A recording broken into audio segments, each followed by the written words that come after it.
Hello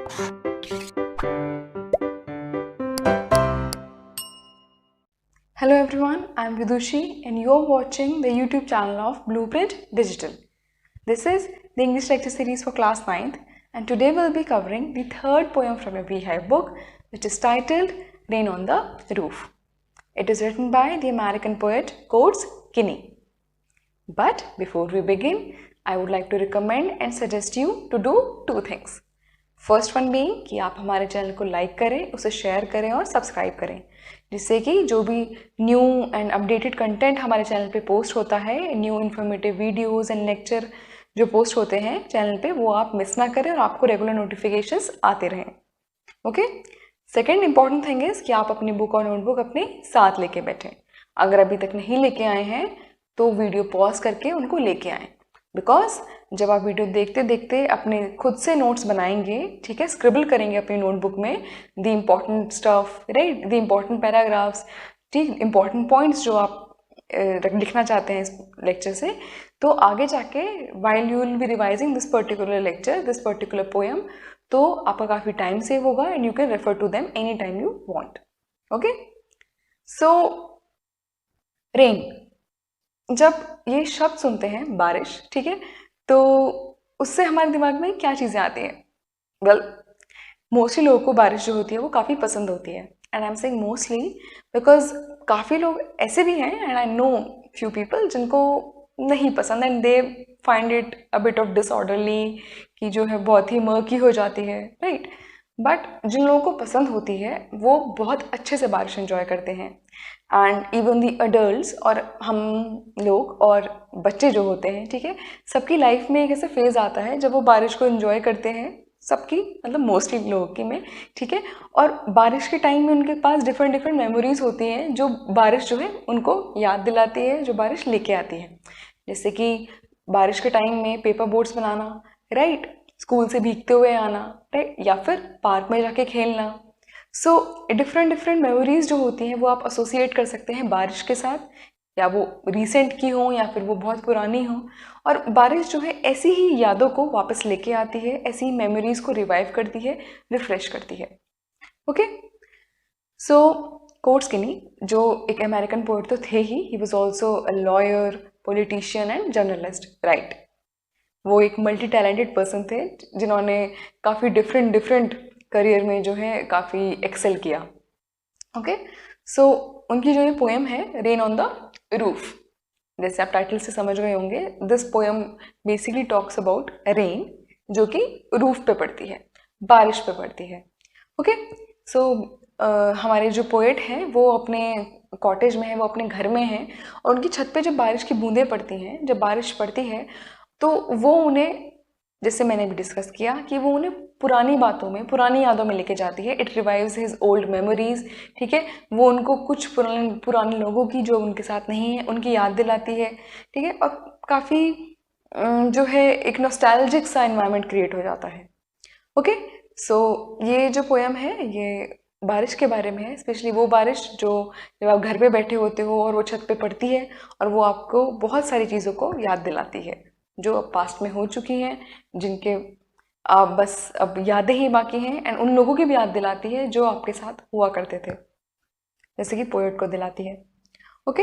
so this poem rain on the roof originally consist of 6 stanzas.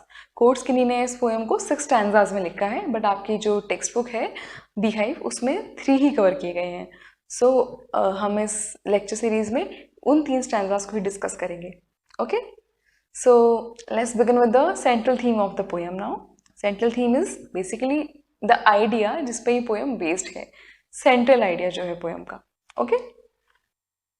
This poem is about raindrops falling on the rooftop. ठीक है, which is ये वाला जो phrase है raindrops falling on the rooftop, I think it's very much evident, बहुत clear है आपकी title से ही. During night. रात कैसे? रात हम आगे पढ़ेंगे, जब हम आगे पोएम पढ़ेंगे तो हमें ये समझेंगे कि कैसे पोएट रेफर करते हैं कि जिस टाइम पे बारिश हो रही है उस टाइम पे रात है. And their ability to bring back old memories. Their किसको रेफर कर रहे हो? रेन ड्रॉप्स को, कि उनकी एबिलिटी कि वो कैसे पुरानी यादों को लेके आ जाती है, हमें पुरानी बातें याद दिलाती है. रेन रिवाइव्स, रिवाइव्स मतलब ब्रिंग्स बैक, रिफ्रेशेस, ठीक है, it makes them come to life, कि जो पुरानी यादें हम भूल चुके हैं which are almost dead to us, ठीक है, उनको रिवाइव करती है, it brings back them to life. The past, पुरानी बातों को, पास्ट को रिवाइव करती है, and has a soothing and comforting effect. एक सूदिंग इफेक्ट होता है और एक कंफर्टिंग, कंफर्ट देने वाला इफेक्ट होता है। सूदिंग मतलब कामिंग, ठीक है, एक कामिंग इफेक्ट होता है, एक रिलैक्सिंग इफेक्ट होता है बारिश का, ठीक है। जो लोग बारिश को बहुत एंजॉय करते हैं वो समझेंगे, घर में बैठ के भी बारिश एंजॉय होती है वैसे, ठीक है, भीग के ही नहीं होती। तो जो लोग आराम से बैठ के अपनी बालकनी में, स्पेशली आपने जो थोड़े एल्डरली लोग होते हैं, एडल्ट्स होते हैं, उनको देखा होगा, वो लोग जब बालकनी में बैठ के बारिश एंजॉय करते हैं, ठीक है, तो उनको वो रिलैक्सिंग और वो कामिंग और सूदिंग इफेक्ट आता है, और बहुत जो है कंफर्ट प्रोवाइड करती है बारिश उनको, ठीक है।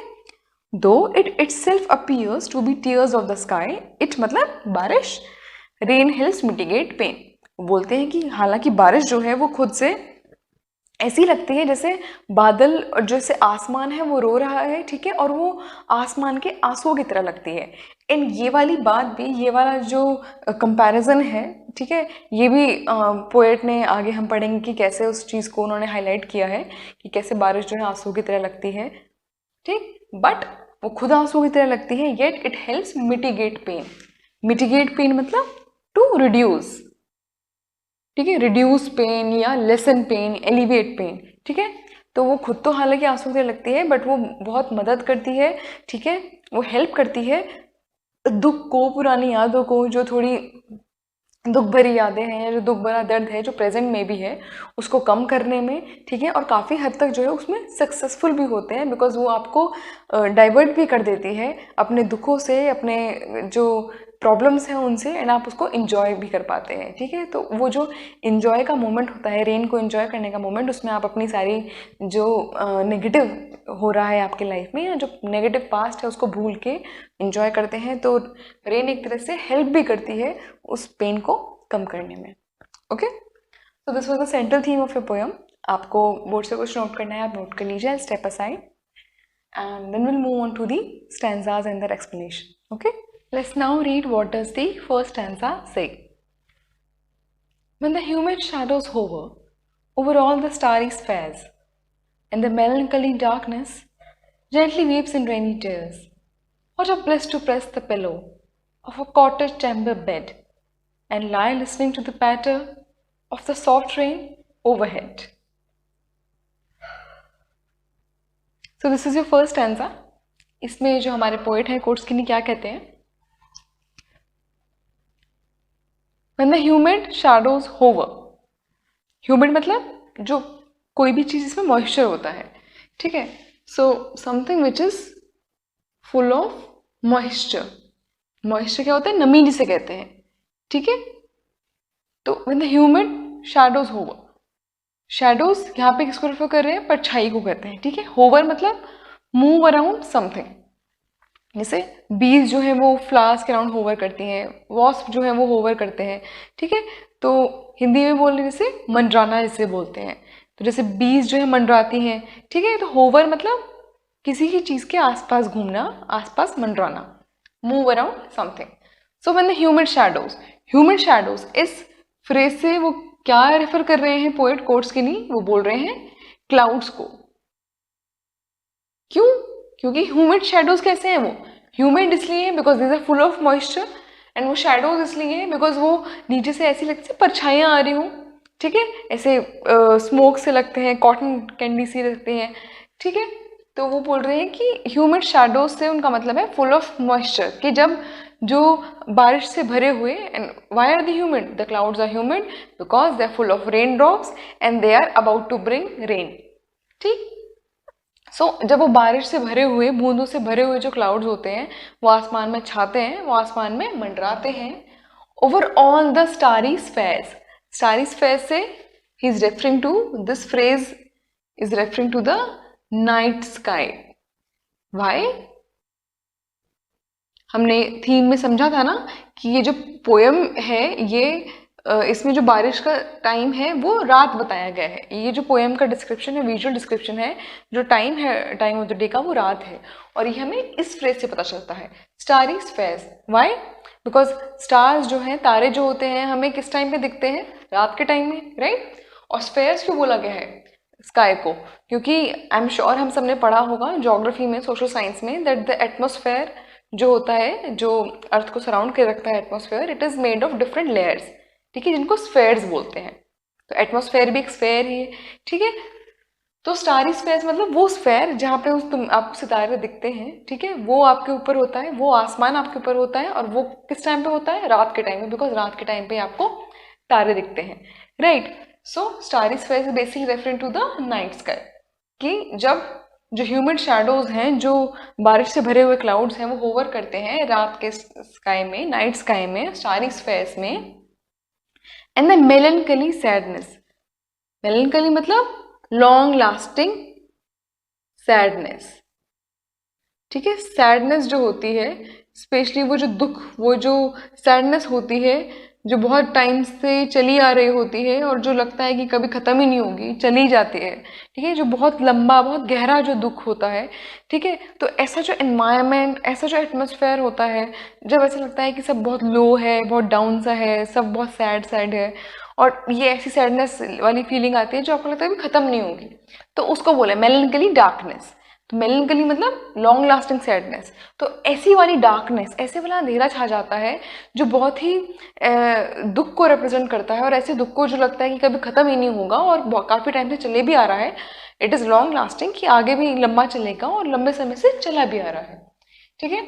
जेंटली वीप्स इन रेनी टेयर्स, वीप्स मतलब क्राइज, वीप्स मतलब क्राइज, रोता है, इन रेनी टेयर्स। रेनी टेयर्स में, इस वाले फ्रेज में बेसिकली रेन ड्रॉप्स को जो है पोएट ने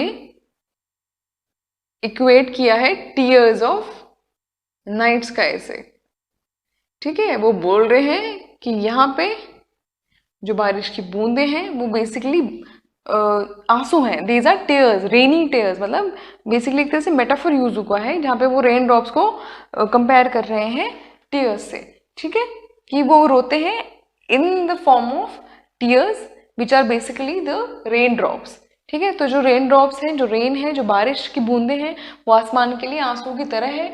एंड आसमान क्यों रो रहा है, क्यों घेरा रो रहा है? बिकॉज जैसे उन्होंने इससे प्रीवियस लाइन में बोला कि there is environment, there is an atmosphere, there is an environment of melancholy darkness, long lasting sadness वाला जो है माहौल वैसा बन चुका है। वो डार्कनेस जो है वो लॉन्ग लास्टिंग सैडनेस को रिप्रेजेंट करती है, कि जो आसमान है, जो नाइट स्काई है, वो दुखी है, पूरा एटमॉस्फेयर दुख का है बाहर, ठीक है। और इसी वजह से जो है वो जेंटली मतलब बहुत आराम से, सॉफ्टली। तो ये भी दिखाता है कि जो रेन है वो बहुत सॉफ्टली हो रही है, बहुत सॉफ्टली रेन पोर कर रही है, हैवी रेन नहीं है, ठीक है।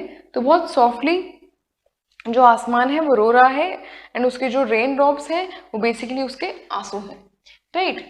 और रात के टाइम में जब वो हो जाता है ना कि तारे भी नहीं दिख रहे हैं, ठीक, एंड तो उस वजह से ही डार्कनेस हो गई है। मेलनकली डार्कनेस क्यों हो गई है? क्योंकि जो ह्यूमिड शैडोज हैं वो होवर कर रही हैं स्टारी स्पेयर्स के ऊपर, मतलब नाइट स्काई के ऊपर, क्योंकि बादल आ चुके हैं इसलिए तारे नहीं दिख रहे। इट्स नॉट लाइक कि जब बारिश होती है तब तारे कहीं चले जाते हैं, तारे वहीं रहते हैं, ठीक है। बट जैसे हमने बताया कि जो स्टार्स होते हैं वो बेसिकली स्पेयर में होते हैं अर्थ के ऊपर, ठीक है, कि जैसे ये अर्थ है तो ये जो स्टार है ये यहाँ पे होते हैं आसमान में, ठीक है। जब बारिश का मौसम हो रहा होता है, जब क्लाउड्स आते हैं, तो वो स्टार्स और अर्थ के बीच में आ जाते हैं। तो जो अर्थलिंग्स हैं, जो अर्थ पे लोग रहते हैं, जो हम लोग हैं, हमें क्लाउड्स दिखते हैं क्योंकि क्लाउड्स आ जाते हैं स्टार्स और अर्थ के बीच में, राइट। तो इस वजह से अब क्योंकि जो नाइट कोई नेचुरल लाइट नहीं है, नेचुरल लाइट क्या होती है नाइट स्काई में? आपके स्टार्स और मून, पर उनको तो कवर कर लिया है, उनको होवर कर लिया है क्लाउड्स ने, ठीक है, विच आर ह्यूमिड शैडोज, जो बारिश के पानी से भरे हुए हैं। तो क्योंकि उन क्लाउड्स ने कवर कर लिया है उन स्टार्स को और मून को और नाइट लाइट को, जो नेचुरल लाइट होती है रात में, इस वजह से डार्कनेस छा गई है, जो कि मेलनकली लगती है, जो कि लॉन्ग लास्टिंग लग रही है, ऐसा लग रहा है वो कभी ख़त्म ही नहीं होगी। और इसी वजह से इस माहौल में, इस सिचुएशन में ही बादल, आसमान रो रहा है। और आसमान कैसे रो रहे हैं? वो through the rain drops, because जो बारिश है, जो बारिश की बूंदे हैं, वो उनके आंसू हैं। What a bliss to press the pillow. अब जो पोएट है वो अपने रूम की बात कर रहे हैं, अपने घर की बात कर रहे हैं। अभी वो बाहर का सिनेरियो समझा रहे थे। वॉट अ ब्लिस, ब्लिस मतलब हैप्पीनेस, ठीक है, कि मैं कितनी खुशी हो रही है, मुझे कितना सुकून मिल रहा है, मैं कितनी कंफर्टेबल पोजीशन में हूँ कि जहाँ बाहर जो है ऐसे सैडनेस का माहौल है और आसमान सॉर्ट ऑफ रो रहा है थ्रू दी रेन ड्रॉप्स, ठीक है, मैं अंदर बहुत ही खुशी महसूस कर रहा हूँ, ठीक है, by pressing the pillow. Pressing the pillow means जो उनका सर है, ठीक है, head is resting over pillow, ठीक है, और इसका मतलब क्या है कि वो जो है वो लेटे हुए हैं, ठीक। और वैसे भी रात का टाइम है, सो दिस इज अंडरस्टूड कि वो इतनी रात हो चुकी है कि वो उस टाइम लेट चुके हैं और वो लेटे हुए हैं अपने पिलो के ऊपर। उनका जो हेड है वो पिलो के ऊपर है, and that's how is pressing. Press कैसे कर रहे हैं? Because his head is against the pillow, ठीक है। तो जब पिलो पे आप लेटते हैं, वेट डलता है तो एक डिप्रेशन आ जाता है ना, तो वो प्रेस कर रहे हैं पिलो को। His head is resting over pillow, and that's why is very happy कि मैं इतना कंफर्टेबल पोजीशन में हूँ और मैं बारिश को बाहर जो पड़ रही है उसको एंजॉय कर रहा हूँ। Of a cottage chamber bed, chamber मतलब रूम, ठीक है, चैम्बर मतलब होता है यहाँ पे रूम, और cottage is a type of house. जैसे आपने different different types of house पढ़े होंगे। एक रेजिडेंशियल स्पेस होता है ऐसे, जैसे अपार्टमेंट होते हैं, बंगलोज होते हैं, राइट। तो ऐसी चैम्बर, ऐसे कॉटेज भी होता है, एक टाइप ऑफ हाउस होता है, ठीक। This is a residential space जहाँ पे लोग रहते हैं। सो वो बोल रहे हैं कि वो कॉटेज चैम्बर बेड, कि मैं तो कॉटेज चैम्बर बेड से वो किसको रेफर कर रहे हैं? बेडरूम को बेसिकली, कि मैं बेडरूम में लेटा हुआ हूँ। लेटा हुआ कैसे हूँ? Because he is pressing the pillow, which we get to know in the previous line, and he is happy about it कि मैं कंफर्टेबल पोजिशन में हूँ, जबकि बाहर जो है ऐसा माहौल हो रहा है। And lie listening to the patter, और वो कह रहे हैं कि मैं आराम से लेटा हुआ हूँ, listening to the patter. What is patter? पट पट पट, ऐसे ही तो पड़ते हैं ना बारिश की बूंदे, तो उस बारिश की बूंदों के पड़ने के साउंड को पैटर बोल रहा है, पैटर बोलते हैं। तो बोल रहे हैं कि मैं लेटा हुआ हूं और मैं आराम से बारिश की बूंदों को सुन रहा हूं, ठीक। मैं अपने पिलो पे और बारिश की बूंदों को सुनते हुए अपने बेडरूम में, मुझे बहुत खुशी हो रही है। I am feeling blissful, I am feeling happy of the soft rain overhead. Soft rain, ये हमें पहले भी पता चला कि वो जेंटली वीप कर रहे हैं, स्काई मतलब सॉफ्टली वीप कर रहे हैं, यानी कि सॉफ्ट बारिश हो रही है, ठीक है। यहाँ पे हमें पता चलता है कि बारिश जो है वो हैवी नहीं है, वो सॉफ्ट है, फाइन। ओवरहेड, ओवर मतलब पिलो, पिलो पे लेटे हुए हैं हमारे जो पोएट हैं, एंड उनके ओवरहेड जो है बारिश पड़ रही है। ओवरहेड कैसे पड़ रही है? वो तो अंदर रूम में है, तो उनके सर पे क्या है? छत, right. And since he is in cottage, तो एस्बेस्टॉस की छत होती है ना, जो ऐसे वाली छत होती है, इसके ऊपर ऐसे ये लगे होते हैं, ठीक है, एस्बेस्टॉस की बनी होती है। आप देखेंगे ये जो सीमेंट की छतें होती हैं आजकल, उन पे पैटर की आवाज़ नहीं आती है, जब रेन पड़ती है उन पे पैटर की आवाज़ नहीं आती है, ठीक है। पैटर की आवाज़ कब आती है? पट पट की आवाज़ कब आती है? जब जैसे टीन का शेड हो गया, ठीक है, प्लास्टिक का शेड हो गया, एस्बेस्टॉस का शेड हो गया, जो कंपैरेटिवली लो डेंसिटी का मटेरियल होता है, ठीक है, हॉलो मटेरियल होता है, या फिर उस पर जब बारिश की बूंदें पड़ती हैं तब पट पट की आवाज़ आती है। तो जब ऐसे वाले रूफ पे बारिश पड़ती है तब पैटर वाला साउंड आता है, ठीक। तो ओवरहेड रेन, उसके ओवरहेड कहाँ पड़ रही है? बेसिकली रूफ पे पड़ रही है, जो उनके सर के ऊपर है पोएट के, ठीक है। दैट्स वाई जो हमारी पोएम का टाइटल है that is rain on the roof, because वो उनके सर के ऊपर जो छत है उसके ऊपर पड़ रही है और वो उसी की आवाज़ को सुन रहे हैं, विच इज पैटर। एंड उसकी आवाज़ को सुनते हुए बहुत खुशी मिल रही है उन्हें, बिकॉज वो कंफर्टेबली लेटे हुए हैं अपने बेड पे, he is pressing against the pillow, right, in his cottage chamber bed. So जो फर्स्ट स्टैंजा है, this was the first stanza. इसमें आपके पोएट ने हमें एक विजुअल डिस्क्रिप्शन दिया है कि क्या सीन हो रहा है, what is the situation playing out उस टाइम पे, ठीक है, रात के टाइम पे। तो फर्स्ट 4 लाइन्स में जो इस स्टैंजा की भी फर्स्ट 4 लाइन्स है, इसमें उन्होंने आउटसाइड का सिनेरियो समझाया है कि जो मेरे घर है उससे बाहर क्या हो रहा है।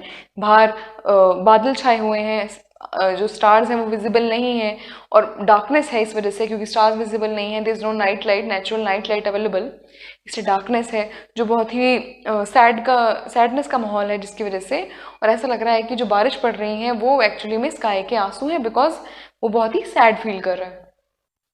उसके कंट्रास्ट में अब जो लास्ट 4 लाइन्स हैं, जो सेकंड हाफ है इस स्टैंजा का, उसमें उन्होंने अंदर का सिनेरियो बताया है, अपने घर के अंदर का सिनेरियो बताया है, स्पेशली अपने बेडरूम का जहाँ पे वो लेटे हुए हैं, ठीक है। एंड वो बहुत ही कंट्रास्टिंग है बाहर के सिनेरियो से, बिकॉज बाहर जहाँ उनके हिसाब से आसमान रो रहा है, अंदर he is feeling very happy, he is feeling very blissful that he is comfortably lying on his bed with his head press against the pillow, ठीक है। एंड वो बहुत ही आराम से सुन रहे हैं सॉफ्ट रेन के साउंड को, which is patter on the overhead roof. Okay, so this was the first answer. अब हम इसकी राइम स्कीम देखते हैं। राइम स्कीम देखने के लिए हम जो इसकी लाइंस हैं उनके पहले एंड वर्ड्स को मार्क करते हैं। So what are the end words? Hover, spheres, darkness, tears, pillow, bed, patter, overhead. ठीक है, तो फर्स्ट आपका वर्ड है होवर, इसको हम राइम स्कीम देते हैं alphabet A. Then we have spheres, spheres जो है नहीं राइम करता होवर्स के साथ, तो हम इसको नेक्स्ट अल्फाबेट असाइन करेंगे which is B.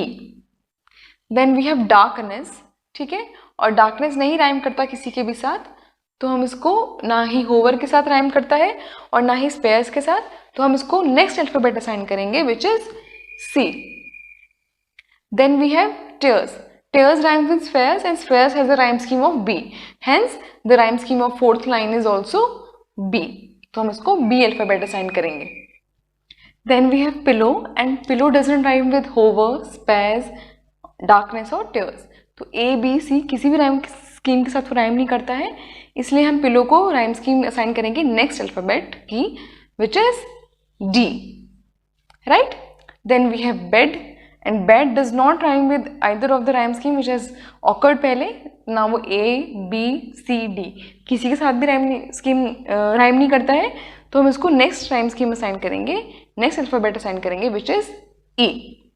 Then we have patter, ठीक है, और पैटर जो है वो भी किसी के साथ नहीं राइम कर रहा है, ठीक, जो A, B, C, D, E में से किसी भी अल्फाबेट की राइम स्कीम नहीं है उसकी, तो हम पैटर को नेक्स्ट राइम स्कीम असाइन करेंगे which is F. Then we have overhead. Overhead rhymes with bed and bed का rhyme scheme है E. Hence overhead का rhyme scheme भी हो गया E.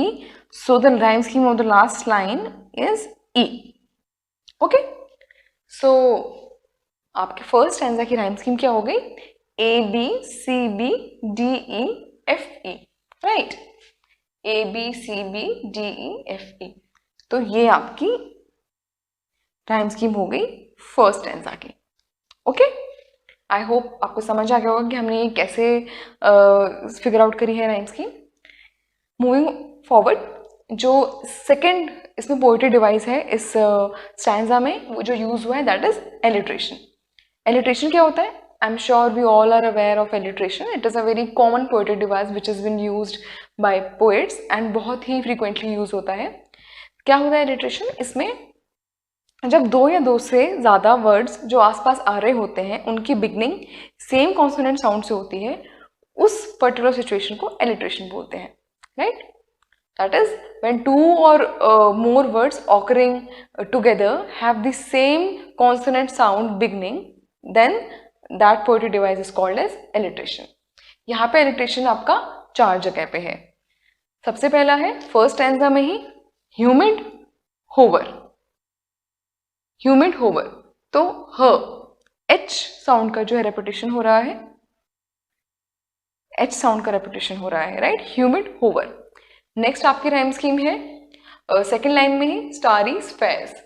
स्टारी स्फेयर्स, यहाँ पे एस साउंड का रेपिटेशन हो रहा है, ठीक। Then we have the rhyme scheme of lie, then we have alliteration in the fifth line, which is press the pillow, press pillow, press pillow. तो P sound का जो है repetition हो रहा है, ठीक? That is your third alliteration. And then fourth instance of alliteration is in the 7th line, which is lie listening, lie listening. तो L sound का repetition हो रहा है, and this is your fourth instance of alliteration in the poem. Fine. Next poetic device which has been used here is onomatopoeia. What is onomatopoeia? Basically जब आप कोई ऐसे word use करते हैं जिनकी प्रोनाउंसिएशन सेम होती है उस चीज के जिस साउंड को वो रिप्रेजेंट करते हैं. I explain it with an example. जैसे कि बीज का साउंड क्या होता है? बज, राइट? दैट्स व्हाट यू से कि बीज जो है वो बज करती हैं. बट एंड उसकी how do you spell it? BUZ, BUZZ, right? बज होता है, बट उनका साउंड भी तो वही होता है, बज ही तो करती है वो. तो जो उनकी प्रोनाउंसिएशन है उस वर्ड की, जो उनके साउंड को रिप्रेजेंट कर रहा है, वो सेम है उस साउंड के, right? So basically it is onomatopoeia is the use of words that are pronounced in the same way as the sound they describe. So इस स्टैंजा में कौन सा हमने वर्ड यूज किया है जो किसी साउंड को डिस्क्राइब कर रहा है? What is the audio enhancing word that we have used in the stanza? That is pattern, right? Rain drops का साउंड हमने बताया है, पट पट करती हैं रेन ड्रॉप्स, ठीक है? तो वो जो पैटर्निंग होती है, जो पैटर्न होता है, ठीक है, दैट इज बेसिकली onomatopoeia. सो जो आपके 7th लाइन में पैटर्न वर्ड है, that is actually employing the use of poetry device onomatopoeia. Fine. जो नेक्स्ट पोएट्री डिवाइस इसमें यूज हुआ है दैट इज पर्सोनिफिकेशन. पर्सोनिफिकेशन क्या होता है? जब कोई भी नॉन लिविंग थिंग को ट्रीट किया जाता है as a living thing, as a living being, as a person, तो उसको ऐसी क्वालिटी दी जाती है जो कि यूजुअली एक आप ह्यूमंस के साथ, ठीक है, या फिर लिविंग थिंग्स के साथ असाइन करेंगे. तो यहाँ पे कहाँ पे वो क्वालिटी असाइन की गई है? मेलेंकली, डार्कनेस. मेलेंकली का क्या मतलब हमने समझा था? दैट उसका मतलब होता है सैडनेस, ठीक है? और हम क्या बता रहे हैं, क्या सैड है? Darkness, right? हम बोल रहे हैं कि जो डार्कनेस है वो दैट इज बेसिकली मेलेंकली, कि वो दुखी है darkness. But darkness is not even a thing, right? ठीक है, तो वो कोई लिविंग थिंग नहीं है, वो कोई ह्यूमन नहीं है, वो सैड नहीं हो सकता. तो क्योंकि हमने इसको असाइन किया है एक ह्यूमन क्वालिटी को, ठीक है, so darkness has been treated as a person है which is said to be having sadness, ठीक है, लॉन्ग लास्टिंग सैडनेस, ठीक? So this was a first stanza. I will step aside. आपको कुछ बोर्ड से नोट करना है, आप नोट कर लीजिए. आप वीडियो को पॉज करके स्क्रीनशॉट भी ले सकते हैं. Okay, let's now discuss the questions which can be asked based on the first stanza of the poem rain on the roof. So जो प्रोमिनेंट क्वेश्चन होगा इसमें से वो मेनली यही होगा कि जो इंपॉर्टेंट फेजेस आए हैं स्टैंजा में आप उनको एक्सप्लेन कीजिए. So the question would be explain the phrases, ठीक है, and the main phases are which can be asked. First is humid shadows. Humid shadows से आप क्या समझते हैं? It refers to the dark clouds that are full of moisture, right? Because humid है, that is full of moisture. Dark clouds because shadows, and have covered the whole night sky. These clouds are full of water and ready to bring rain. Full of water है because they are humid, full of moisture, and they are ready to bring rain. Next phrase, starry spheres. This phrase starry spheres refers to the sky during the night time, which is full of stars. It also provides the reader with the information about the time of the day. ये हम जैसे reader को, हम और आप जैसे readers को ये भी बताता है, ये इन्फॉर्मेशन भी देता है कि किस टाइम ऑफ द डे की बात की गई है इस पर्टिकुलर पोएम में. Okay, next phrase, what a bliss. What do you understand by this phrase?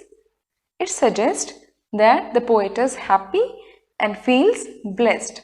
Poet खुश है and he feels blessed as he enjoys rain from his bedroom while comfortably lying on his bed. ठीक है, bed पे लेटे हुए वो उसको enjoy कर रहे हैं बारिश को, and he is happy about it. So this was the first question. The next question which can be asked based on stanza 1 is, what do you understand by the third and the fourth line of the first stanza? जो third and fourth line है आपकी, ठीक है, the मेलनकली darkness gently weeps the rainy tears, उससे आप क्या समझते हैं? So the answer can be the long lasting sadness of the night which is suggested by the phrase melancholy darkness. melancholy darkness जो phrase use किया है आपकी third line में, वो क्या suggest करता है? long lasting sadness, ठीक है. So the long lasting sadness of the night which is suggested by the phrase melancholy darkness is wiped off by the rain caused by the dark clouds that have covered the night sky. Raindrops are like the tears of the sky, right? So क्या समझते हैं हम उससे कि जो long lasting sadness ही छाई रहती है डार्कनेस की वजह से, ठीक है, और बादलों की वजह से, वो धीरे धीरे कम हो जाती है. इट इज वाइप्ड ऑफ, उसको वाइप ऑफ कर देती है क्या? बारिश, बूंदे. क्यों? क्योंकि जैसे आपने देखा होगा जब हम बहुत दुखी होते हैं, when you had a good cry, जब आप अच्छे से रो लेते हैं, यू फील लाइट, राइट? आपको लगता है कि चलो कोई नहीं, मैनेजेबल है, चीज़ें हो जाएगा, ठीक है. एंड दैट इज आफ्टर कि आप जब दुखी होते हैं एंड आपको रोना आता है, रोने के बाद आपको लाइट फील होता है. तो ये बोलते हैं कि वो जो सैडनेस वाला माहौल होता है, जो लॉन्ग लास्टिंग सैडनेस होती है, ठीक है, उसकी वजह से जब स्काई रोने लगता है, दैट इज बारिश होने लगती है, which is like the tears of the sky. तो उस बारिश जो आसमान की आंसू की तरह है, उससे जो उसकी सैडनेस है वो धुल जाती है. सैडनेस कैसे धुलती है? क्योंकि जब बारिश हो जाती है तब बादल चले जाते हैं ना, ठीक है, बादलों ने बारिश कर दी, फिर वो चले जाते हैं. तो इस स्टैंजा में, इस पोएम में उनको ही तो रेफर किया गया है कि वही सैडनेस ला रहे हैं, उन्हीं शेडोज के सैडनेस है, तो बारिश होने के बाद वो चले जाएंगे. तो आपकी एक तरह से सैडनेस जो है वो वाइप ऑफ हो गई बारिश होने के बाद, ठीक है. So the rain drops which are referred to as the tears of the sky, जिनको आंसू बोला गया है बादलों की, वो ऐसे ही वाइप ऑफ कर देती हैं जो मेलनकली डार्कनेस है, जो लॉन्ग लास्टिंग सैडनेस है, जो डिस्क्राइब की गई है फर्स्ट टेंस में. Okay, so these were the questions which can be asked, and with this set of questions we conclude this particular part of the lecture which is the rain on the roof. I hope आपको poem की explanation, central theme की explanation और stanza 1 की explanation and the based questions on that, आपको ये सब समझ में आया होगा. You are able to understand and grasp it, and if that is Indeed the case, please हमारी वीडियो को लाइक करें, शेयर करें और कमेंट्स के थ्रू अपने व्यूज़ हम तक पहुंचाना ना भूलें. Also like, share and subscribe to our channel. Okay, so that was all from it. Thank you guys and take care.